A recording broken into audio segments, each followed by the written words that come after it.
Are these helicopters and stuff in the background? The other time we're like the blower guy. Yeah. And like, what is even happening? It's like they know. From Northern Virginia Technology Campus. Business campus, I know. company, well, whatever we are, whatever.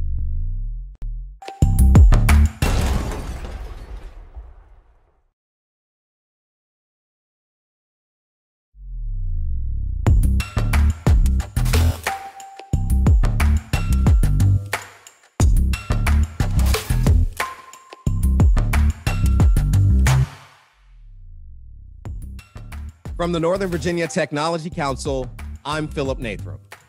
Let's talk tech with NVTC. This digital series explores tech trends and new innovations. Come meet next-gen tech leaders and learn how they're driving impact in the world we live in. Let's talk tech with NVTC. Today's episode is with Virginia Tech's innovation campuses, Dr. Dannette Gomez-Beane and Dr. Robin Jones. Before we begin, I'd like to thank our sponsor, American Systems, as well as our media partner, iHeart Media. You can hear all of our episodes on Wonk FM and the DC Local Leaders podcast. And don't forget to listen in till the end so you don't miss out on our Did You Know section. Thank you both for being here. We really appreciate being able to do this episode with you. We're going to have a lot of fun, and I think everyone tuning in and listening is going to learn a lot from you guys. Well, so I guess the first thing, you know, most people have heard about it and we've talked about it a lot over the last couple of years and it's been in the news, but what is the Virginia Tech Innovation Campus? So I'll go and answer that question for you, Philip. So Virginia Tech is partnering with the Commonwealth of Virginia, and we are creating this bold new vision for graduate education in the areas of computer science and computer engineering. And our new Alexandria building won't be open until 2024, but we're not waiting to have an impact. We are going full steam ahead. So we've had our first class of students come in this past fall. And right now classes are mostly virtual because of the pandemic, but we'll be back in person. We have multiple modalities of way of offering our programs. So right now they're based out of our Falls Church campus. And again, that new building that's behind you and behind me and behind Robin will open its doors in the fall of 2024. So the Innovation Campus is going to be a space where we can have a buzzing community of scholars and innovators, industry partners, corporate, as well as government agencies in the space with really, really forward-thinking students and doing some innovative project-based curriculum and project-based learning projects. So it's a great collaborative space. Yeah, and it sounds like from what you were saying, Virginia Tech has already had campuses in the Northern Virginia area. Is that correct? Or when did you guys start doing that? Yeah, actually, Phil, Virginia Tech has been in the business of graduate education in the Northern Virginia community for over 50 years now. Our primary campuses for our graduate education is, we've got a campus in Falls Church. We have a campus and a research facility in Arlington. And obviously we have existing property in Alexandria, but this is where the innovation campus is going. So we're building there. We also are sort of outside the Beltway in Leesburg for the Equine Center and the Occoquan Watershed Monitoring Lab in Manassas. Wow, so you guys are everywhere. We are. And, actually, I'd also like to notice, as the Commonwealth's land grant institution, we actually have resources in every county in the state. And so we're really sort of contributing to, making sure that we're providing resources to every corner and every part of the state. Yeah. Well, so with the two of you, did you always have a passion for education, or how did you get involved with Virginia Tech and what's going on here with the Innovation Campus? And it sounds like multiple campuses all over the Northern Virginia area. You want to go first, Robin? Yeah, sure. Go ahead. Oh, okay, I'll go. So I've always enjoyed education. I've been in Virginia for both my undergraduate and graduate education. I'm a two-time Virginia Tech Hokie alum, so I have an affinity for this place, but also a long-standing employee of 15 years. So my energy comes from the students. And so I have always found myself to be an educator. I would say I'm an innovator, but I'm definitely not a techie. But I enjoy the field. I feel very connected to it. And of course, Virginia Tech is the nice marriage of all of those things. So I've been here for a while because it keeps the energy and the innovation going. What about you, Robin? Sure. Yeah, I've been at Virginia Tech for 5 or 6 years now. And, I've always sort of had a home in student services, student affairs, the student life aspect. And that really started for me as an undergrad. I was super heavily involved. I was that sort of quintessential. And if there was a job or if there was a position to be had, I was trying to find my way in. And what I realized about that experience is that there are so many people working towards making the learning environment conducive to the things that you want to accomplish, that students, that faculty, that, that the community needs to accomplish. And I just realized that we could have an effect on doing that. And so once I, started looking around, I said, oh my gosh, this can be a job. Like, this is so fun. I started thinking, like, how do I not go to class so I can go to meetings? And so that's when I really knew that, higher education was something that I really wanted to be involved with. And, coming to Virginia Tech a few years ago was really sort of, it was kind of a shift for us. My husband was active duty military. And so we spent that time together. And after he retired, we were looking to come back to this area. And so Virginia Tech, for obvious reasons, maybe obvious to me, maybe not obvious to people listening, but because of the military connection, was really attractive to us as a family. It just almost in a way felt like home. I mean, Hokies say that a lot, like, this is home.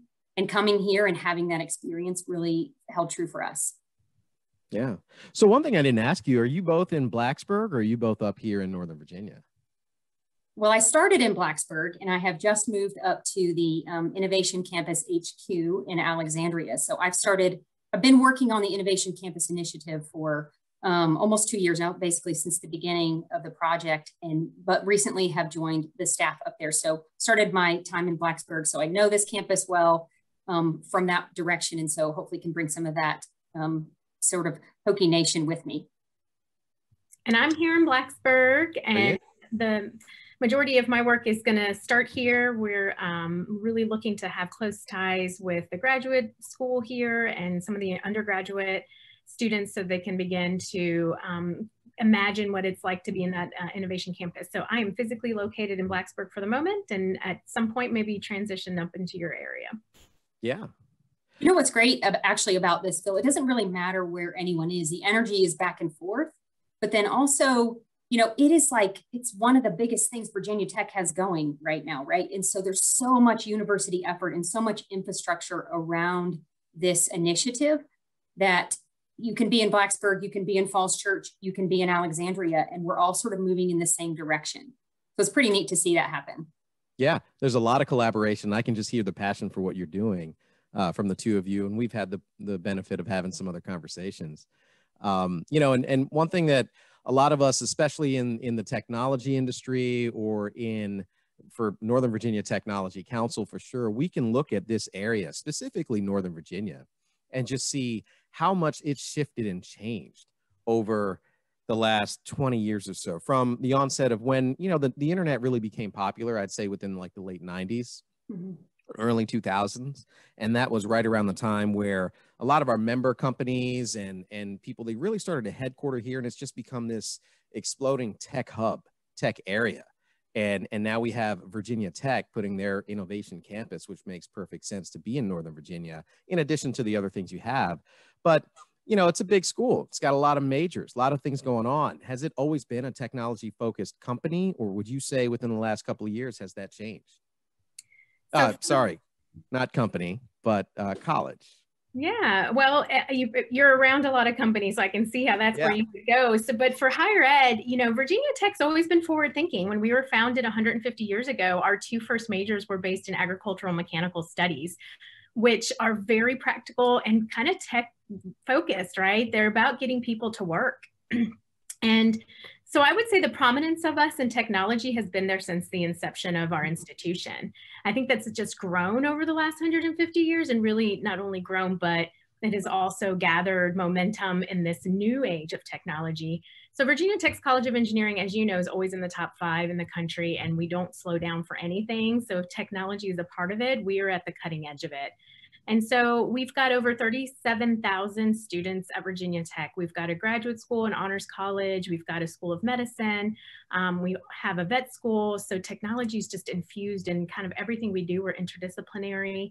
And so when you're looking at that amount of students, that type of vision and that kind of cross disciplinary work, technology is at the base of all of that. So I would say that we've been in the tech business for our entire existence.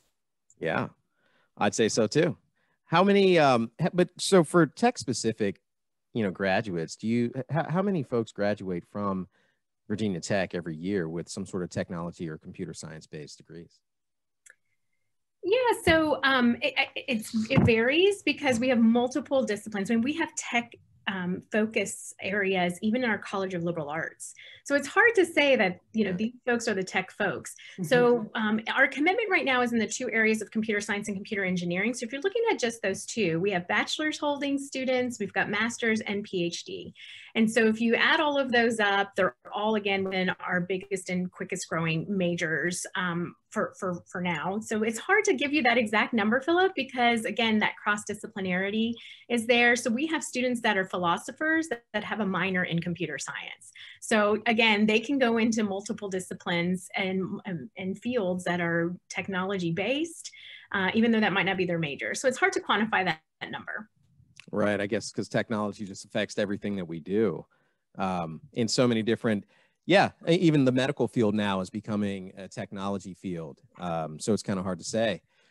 Well, what about, the Innovation Campus? Do you guys know what's the maximum amount of enrollment when it delivers in 2024? What are you expecting as far as that influx of students being able to soak up all of that collaboration and enjoy that education that you guys are bringing here? That's a little more specific, so I can give you some numbers there. And because the Innovation Campus, we do have really finite numbers that we're looking to hit, some targets. And so we have some in the agreement, Philip. We had some targets and some goals that the state helped us set. So we know that. I'm sure we can exceed it, right, Dannette? But we at least know where we're headed.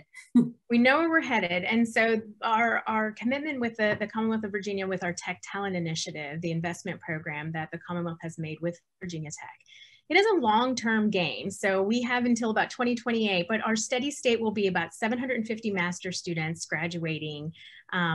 And so that's going to require thousands of students to feed this tech talent. And I can't stress enough how much the talent is needed in this area for the industry, but also for Virginia Tech and really the vision of the Innovation Campus. Yeah, I mean, I think that's part of the big excitement about you guys being here, especially from our member companies, right? That this is their workforce. You guys are going to be graduating their workforce that's going to have, it sounds like it's already having a direct impact to our economy now and the growth of Northern Virginia, because you're already graduating folks. And while they may not be specifically computer science or data science, they're going to be able to help those fields and move that forward, move that along, even if they're, like the medical field, for example, with what we just did last year. So you guys are having a huge presence here. We're actually, Phil, we're happy to do the heavy lift, right? Like we know how to get into the markets and we know how to reach students and we know how to sort of bring someone to potential. And so like Virginia Tech we're used to doing that. And over the last couple of years have really made great strides in diversity, meeting our diversity goals that President Sands has set for us. And so we already have a really good track record of meeting goals. And so, it almost comes natural to us to start looking at what are the new markets that we can explore so that we can get diverse students that will then eventually contribute to a diverse ecosystem of technology for the companies to pull from, because it really only makes everyone better. And I think that, Virginia Tech takes as our responsibility. We sort of take this, that I may serve, our motto of ut prosum, we take it to heart, that's what we do. And we're here to serve the Commonwealth. And the Commonwealth has asked us to contribute to the workforce and to contribute to the knowledge base and the growth of the, and really making the region something special. It already is, but really elevating it. And so, we're happy to serve in that way. Yeah, I mean, what do you think some of those, we're 4 years out from the delivery of the campus, but you guys are making that impact right now. But even, beyond that, someone who graduates in 2028, let's say, or 2026, if they're in a graduate level program for 2 years at the Innovation Campus, what are those short-term and long-term benefits on like entrepreneurship, technology, innovation that you see happening, whether it's specifically on those fields? Because as you said, Dannette, it's going to affect, so you have an economic effect on so many fields that we're not even thinking about necessarily because they don't fit within that category. Or they don't exist yet. Right. Maybe you guys right. are exactly. What are you guys doing over there? You working on satellites? I mean, maybe, right? I think that what you're getting at here is that, and what Dannette's already spoken to is that, tech is not just a silo industry, and engineering is not just a silo industry, and that it is cross-disciplinary. It is across many industries. It's policy. It's, solving problems in society and making a real impact to make sort of humanity better. And so, these cross-disciplinary and diverse teams are what's going to get us there. We can't have one single-minded person who has only done, one thing in one field, because, they're not going to be sort of creative in their thinking about how we solve real problems and how we get to the answers that we need, or how we invent something new, or something that doesn't exist to help us, sort of get there as a nation, but also just sort of, as a world. Yeah, well, sounds like they're going to be able to innovate. I'm sorry, Dannette, did I just cut you off? I was just going to ask it. I was just going to add that it's, it's a national imperative. It's a national imperative that we invest in our talent and that we remove barriers so that we have access to the most talented students around.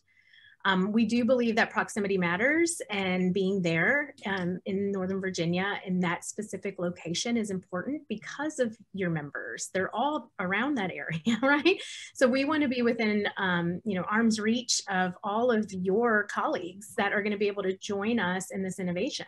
So you asked about the disciplinary focus of our programs, and really we're doing everything that you can think of. So AI, machine learning, quantum computing, chip design, software engineering, we're doing it all. But what else is out there? And what can companies and partners bring to us to help solve? And that's what we're excited about. We know the research, we know the disciplines, but what don't we know? And how are we going to solve that together? And so we're excited about building this, what we're calling tech ecosystem, right? It's an ecosystem that really grows and feeds on each other in order for us to be really impactful in the way that we deliver what we do. Yeah, I mean, you're going to collaborate with the industry to come up with those ideas. It sounds like that we're not even thinking about now. That may not even be. Yeah, in fact, that's going to be part of our curriculum once it's in place. That we're going to rely on, your members and folks in the industry to bring us their problems to help, so we can help solve them together. We want, industry mentors to be with our students. We want them to help, sort of manage that. And it's a good way for them to get to know our students, but it's also a good way for the students and faculty to really understand what are the issues that are facing technology industries and the related industries, so that we can get at those instead of, we want to make sure our focus is in the right direction.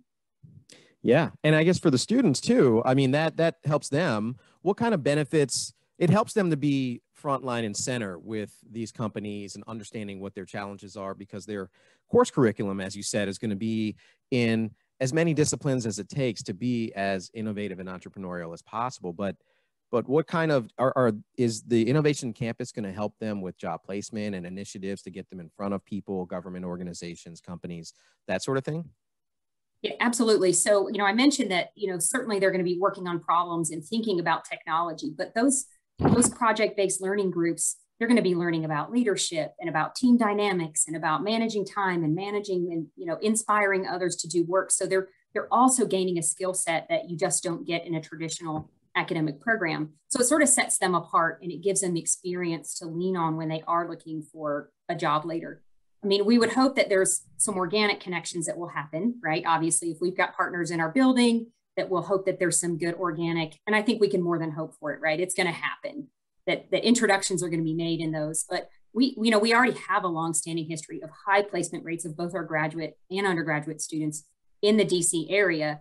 But, our students up there will have a host of services that are, it's the infrastructure of Virginia Tech to help our students with placement. So all of our career and professional development, workshops and sort of skill building and resume help and all of that, students will have access to that, but they're going to additionally, have the ability to connect directly with partners. The colleges and the College of Engineering and the departments already do that for our students.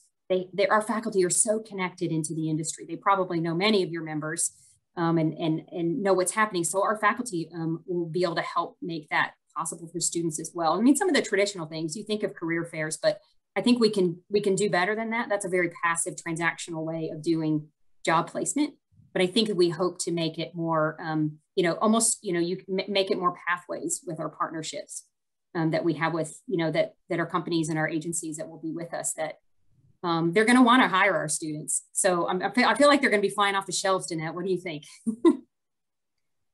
Agreed. Again, you're going to want somebody to work for your company who just solved one of your company's major critical needs, right? And so if they're working on those projects, I would think that they're ready and willing to begin hiring these students. And I will tell you, a lot of these students, they're able to be hired right out of bachelor's degree programs, but they're choosing to add on this additional degree to get additional expertise, be a part of some research that I think is really needed in the industry. It's just that additional critical piece of training that is needed. Yeah. And I mean, you guys just described one of the major reasons why someone would want to choose to go to Virginia Tech as opposed to somewhere else. You guys make a difference in their ability to not just learn, but also to be able to apply what they've learned. And, technology or any business, especially for a lot of our members, it's a relationship-based business. And if you're already out there building those relationships and understanding how this academic knowledge is applied in the real world, that just sets you apart. And you get that from Virginia Tech because you guys are creating that atmosphere for them.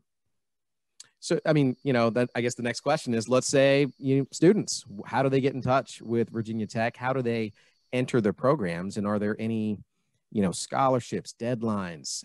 How do we get them involved? Members, we have associate members that are students currently, probably in undergrad, and then also recent grads that are working at companies that want to further their ability to help their career in their industry. How do they do it? Sure, Philip. We are excited to work with prospective students, part-time, full-time, any area of career changers, career crossers, whoever is interested. These are professional programs. So I'm going to be really clear that we do have 4 offerings up in Northern Virginia that we're really focusing on right now, which are the computer science, computer engineering, and these are master's degrees. So the master's of engineering is the more professional degree. Okay, so this is coursework only. You don't have to do research or thesis, that long paper at the end. These are project-based, very applicable. That deadline's not till July 1st. So if you are a U.S. citizen or permanent resident, July 1st. If international students have a different deadline, that is actually March 1 if they're needing some visa things done, but in general, it's July 1st. So your folks have some time if they're interested. We do have some scholarships that are available to students. Again, we focus on Virginia residents for these scholarships, but they are available. So if people want to receive one of those, they just need to apply and they're considered automatically. There's no additional step to be considered for those. And so the other option is a Master's of Science or a PhD. If your group is more interested in the research-based degrees, these take a little bit longer and they take a little bit more investment in time in connection with faculty. And so that deadline for the next term, which would be in the spring, would be in October. And then it is March 1 for the following fall. So it's a little bit of a different, trajectory, but just again, we're here, we're ready to answer questions. So if your interested folks want to connect with us, that's what we're here to do, is to get them started. And we're also very part-time friendly. So if folks want to do this, again, on their own timeline, we can make that happen and they can enter in any term. Yeah, I'll add though, Philip, that the MEng can be done in as little as 3 semesters if you were able to go full time. And MEng is our term for Masters of Engineering. So we throw that term around, so apologies. But the Masters of Engineering can be done in a short time. But I do think that what Dannette's saying is that our faculty are super flexible and very accommodating to different schedules and people having different timelines, which I think is, just makes it work for lots of people. Yeah. And for our member companies, do you have partnerships for recruiting with them, or just are they able to reach out to you to have you come in and maybe speak to some of their folks or people that are interested maybe in a group, as opposed to having the PA? Sometimes it helps when the company has someone sponsor them and bring them in to get that information. Yes, all of the above. We would be happy to come in and speak with them. If they want to cohort a group of students together, offer it as a benefit, I think that would be fabulous. We do have companies reaching out already to do that, and we have some agreements set up so that we make sure that the students are accommodated, and we give them a bit of a concierge service to make sure the students don't have to jump through too many hoops. So we kind of make it easy. We register for them, their classes for them, so they don't have to go through all of the systems and push all the right buttons. So yes, we do have that available. Please reach out to us and we'd love to make that happen. We have your contact information. We'll make sure that it's put out on everything that has this episode with Northern Virginia Technology Council, especially myself over at Transwestern. And it's been great talking to you. Thanks so much. Thank you for hosting us. Go Hokies. Go Hokies.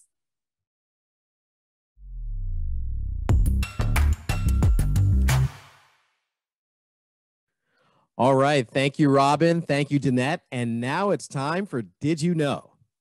Did you know that we live in a highly educated region? 38% of all Virginians and 62% of all adults living in Fairfax County have their bachelor's degree or higher. 60 of the universities in the DC region are all working to lessen the skills gap by ensuring their students are well prepared for the thousands of open tech jobs. 10 of those university presidents happen to be on the NVTC board of directors. Virginia and Maryland lead the nation in concentration of bachelor's degrees in STEM disciplines.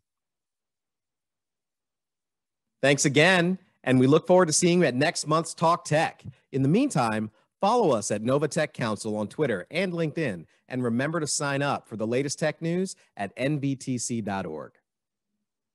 We look forward to seeing you at next month's Let's Talk Tech with NVTC. In the meantime, follow us at Nova Tech Council on Twitter and LinkedIn, and remember to sign up for the latest tech news at nvtc.org.